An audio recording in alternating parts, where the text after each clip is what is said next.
Okay, tell it to grow. We are back at the Unicorn, my little store here, day 74. It's been a minute since I checked into you. That would be different, wouldn't it? But I just wanted to touch base and do kind of the weekend review. I've played this more than a week and enjoyed it, which probably gives you some hint as to where we're going in terms of a review. But let's talk about the game first. Graphics, fine. I don't think the graphics and sound are why you show up for this game.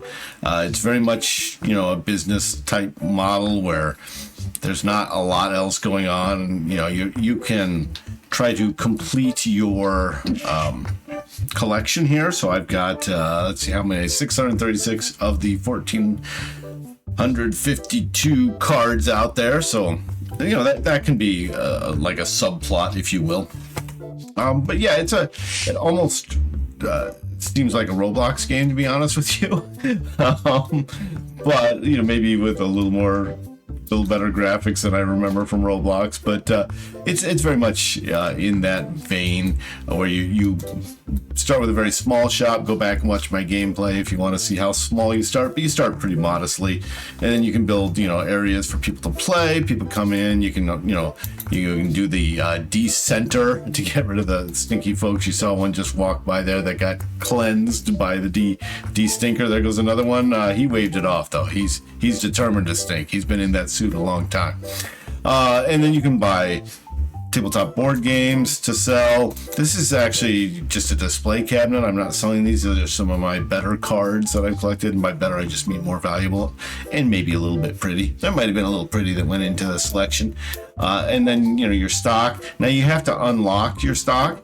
So you have two areas you can go. You've got the stock orders here, and then you can unlock booster packs. So, for example, I still haven't unlocked the card box for this legendary set of Tetramon, which seems very Pokemon based. And then there are other things other types of boosters in here that you can unlock for money, and they get pricey. The game does a really good job of sort of dripping these rewards to you in a timely fashion. You can see here I've unlocked all the dice, but still have some unlocking to do here with the card protectors. There's some figurines, which I haven't dipped into quite as much. I'm less of a figurine guy. But, it's all good. I think for people of my vintage, if we will, owning a trade or owning a card shop was always kind of something we wanted to do. Here is an individual who wants to talk to me about a trade. They're asking for me to pay $2,000 for a card. I don't have $2,000, so we just go ahead and decline that one. But for someone of my vintage, who grew up playing role-playing games like Dungeons and Dragons and probably played Magic a little too much, well, my shop's getting stinky here, folks, and my cleanser's not doing the job. But, this isn't like if it were a pet store, that'd be cute too, maybe if you're into animals more. But this is a setting, and that helps quite a bit. There's not a huge amount of drama. I mean, the most drama I've had in this was self-created when I kind of let the game play itself for a while, and ended up kind of owing a lot of money. There's certain bills you have to pay regularly, and I didn't pay them for like a week, and they stacked up. So I had sort of a self-created crisis there. Otherwise, there's not a lot of high drama to the game. You're very much running a store. You can sit behind the cash register, which you have to do until you're to level 10, and which was not something I enjoyed. What? I thought that was... Oh, I still haven't mastered the art of pulling boxes off the shelves. But you restock things, and then you have to order more when you can see I'm out of blue dice. So yeah, again, not a high drama game, but it's very good at what it does, which is kind of giving you rewards like new things to sell that have higher value, and actually the individual cards that you purchase. And sorry, I gotta de-stink my place here. Which tells you I am fairly invested in it. Anyway, whoops. You can sell cards. You can set prices for everything. Here's a gal. She's asking for $94 for a card. It's only worth 70. But we'll give her market value. She'll probably accept. She did. Okay. I didn't make any money there, but part of it is I want to keep my reviews high. So I'm at a 4. That's kind of a low score for me. I'm usually higher than that. So, you know, if I can have more happy customers, that's good. Here's the tabletop games you can buy. If I had a request for the publisher, or not the publisher, the developer, I believe it's a one-person development team just based on some of the comments on Steam. That maybe there'd be some more tabletops, because I love tabletop games. I go to Gen Con every year. Like, I'd love to have a store filled with them, and I can only buy 5 kinds, of which 4 are currently for sale. 1 is sold out, so I'll just do this real quick to kind of show you how it's done. But I'm going to go ahead and order 3 more boxes. There's 2 in each box. That'll give me 6 new ones to sell. They do add if I go here, there's going to be a delivery fee, so it does make sense to make larger purchases. This is not an optimized purchase on my part. Now the stuff is out. Oh, I just missed the opportunity to have that conversation. Sometimes these are very good conversations. Now I cannot afford to buy a $3,500 card, so we'll just decline that. This is apparently a very nice neighborhood because my boxes do not disappear even if they're left out overnight. Oh boy, there's a lot going on here. So let's see what we got here.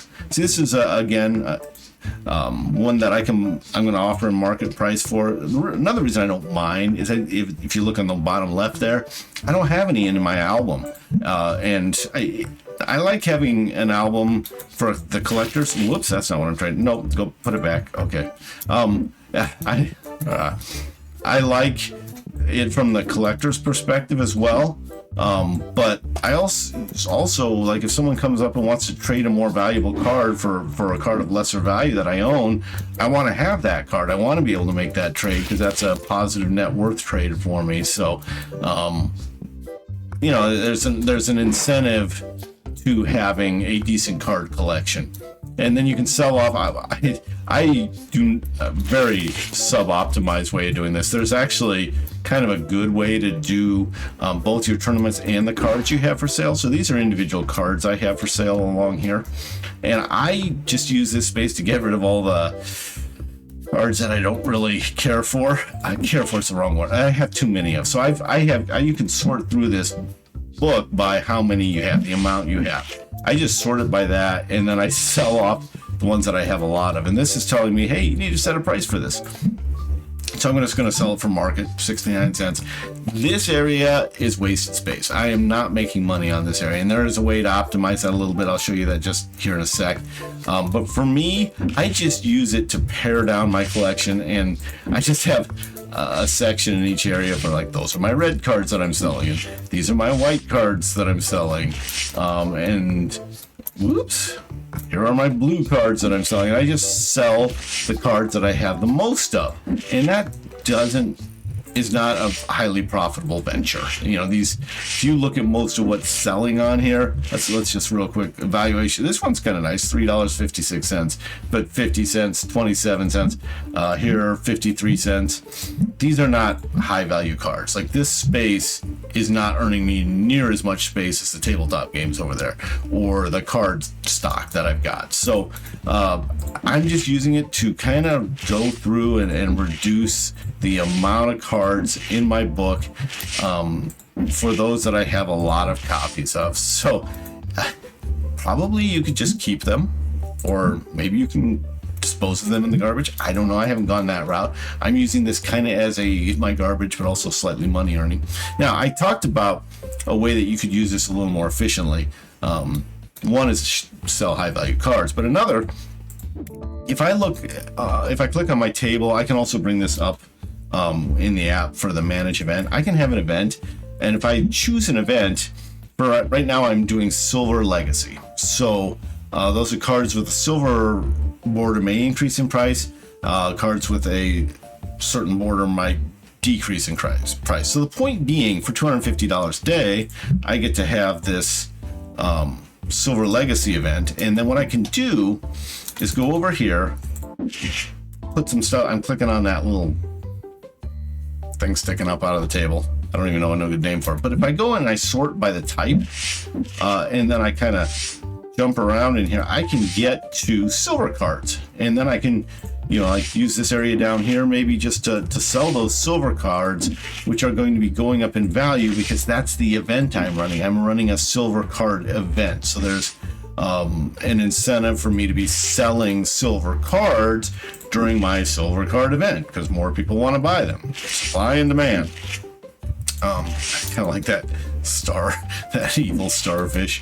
Anywho, so I was going to put out a bunch of silver cards that I think will go up in value as I have events. So, I mean, we're talking small degrees. You don't have to micromanage at that level. Although I think there are degrees of difficulties coming in the future. I thought I saw that the developer was saying he's kind of taking a break for sanity, but is planning to come back and continue development with some more products and stuff to sell, which will be cool. I enjoy this game. I'll probably keep playing this game a little bit. But that's kind of it, folks. You can do other things. Like if you open the phone app, there's other things like checking the price of cards and stuff. I've got $1,800. I can actually make my shop a little bigger right now. So let's go ahead and just do that real quick so I'll show you what it does. I've just expanded my shop, used most of my money. You'll see back where there used to be a wall here, now there's open space. So I have made my shop larger. So I can go then, I should have move the other one first. I can go and move my shop. Boop. Okay, and I want to line these up a little better because it's my shop and I want it to look nice. Now you'll notice it's gotten dark. I have failed to turn on the light. So I don't know if that has any impact on the game. It has an impact on whether I can see things. So anyway, you can see I probably should buy some more stuff here, and you can do that in the app as well. My do-it-yourself DIY. I can add a single-sided shelf for $300. I've got the money, so let's do it. It comes in a very big box outside. So if you kind of have to manage your flow for getting around the store.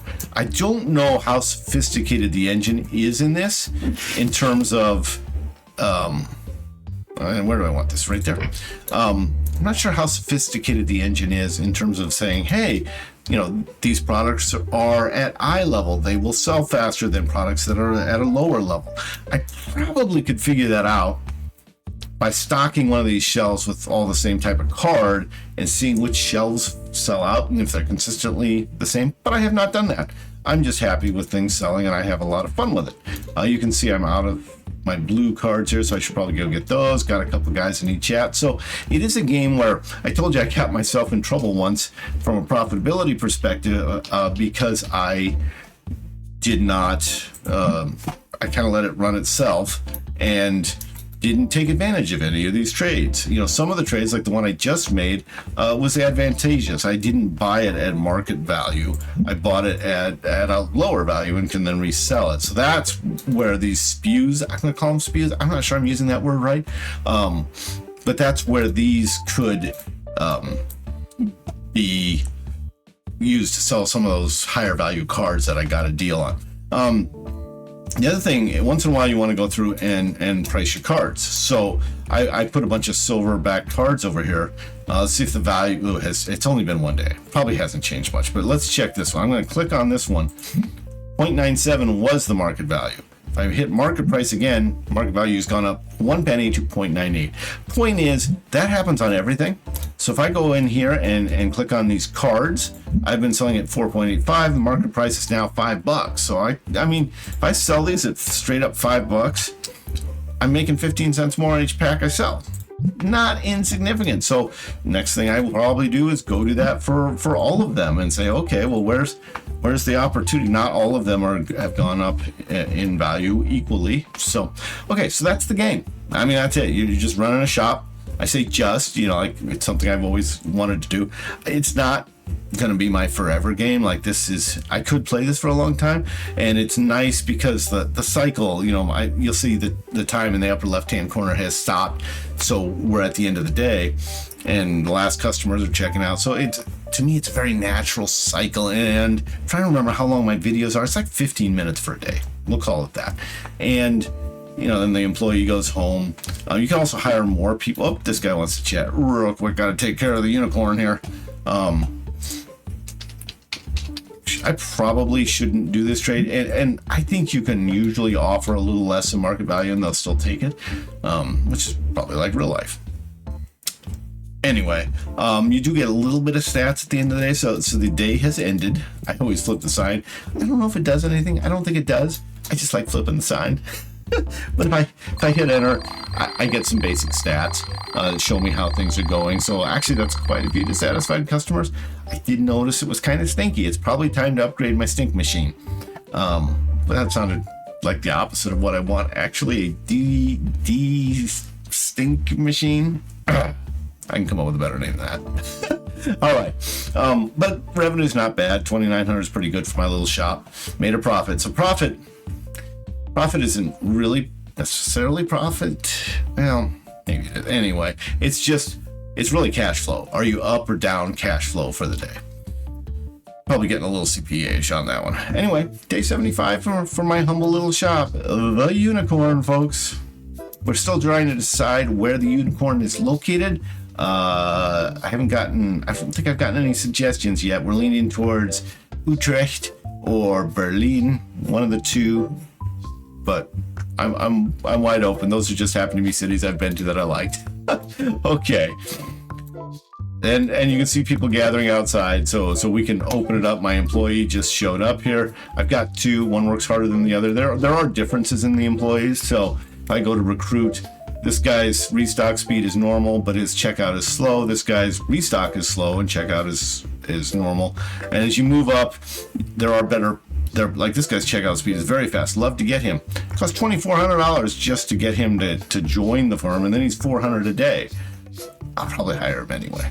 And you can fire people and all that good stuff. So it's about what you expect from running a small shop that is now slightly larger than it was at the beginning of this episode. So anyway, if you've been following along, by the way, there's not a lot of diversity to the music. It gets pretty old. I turned it back on for this video, but it's off most of the time now. I look to other music sources to keep myself entertained.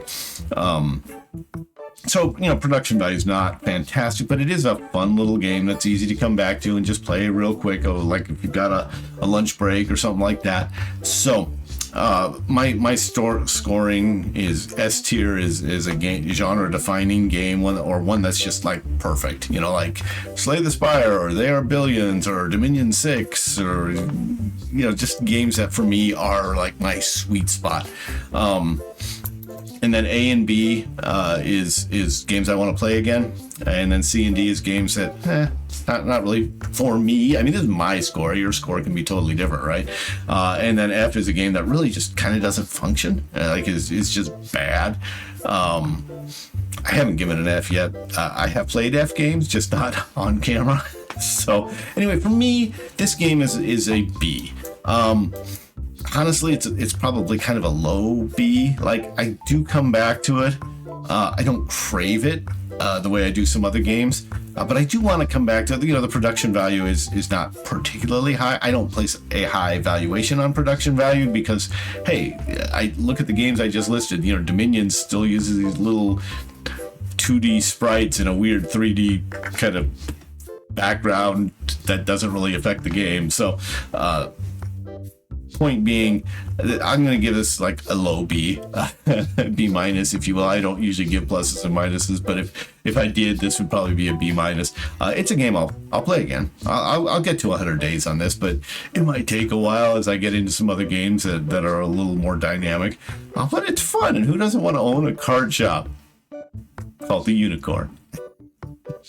All right, folks. Well, hey, I have not decided on... I haven't decided on the next game of the week. So there's two that are outstanding, which are Age of Wonder 4. I think that's what it was called. And let me just do this real quick. Let's see. Age of Wonders 4 and... It's another really good one. Age of Wonders 4. I should have thought this out. Yeah, I'm with you. I hear you. Age of Wonders 4, and it's another one that I started. Crusader Kings 3. Both of which seem like they could be S-tier games. I'm not far enough in to know yet, but they seem really good. So I'm going to get back to those. I'm going to be going on a vacation, so I don't want to start them right before that. So they may not be the next game of the week, but they are games I want to come back to and dedicate some time to. I've even thought, my game of the week is more of a short form game. I've thought about making them long form games, but I got to finish Outer Wilds first. That's more than you wanted. Like, comment, subscribe. Hey, they're all appreciated. They all help the channel, and they're all free, which is a great combo. And we'll catch you later. I don't know what the next game is. Have a great day, great life, play great games, and we'll see you later. Bye-bye.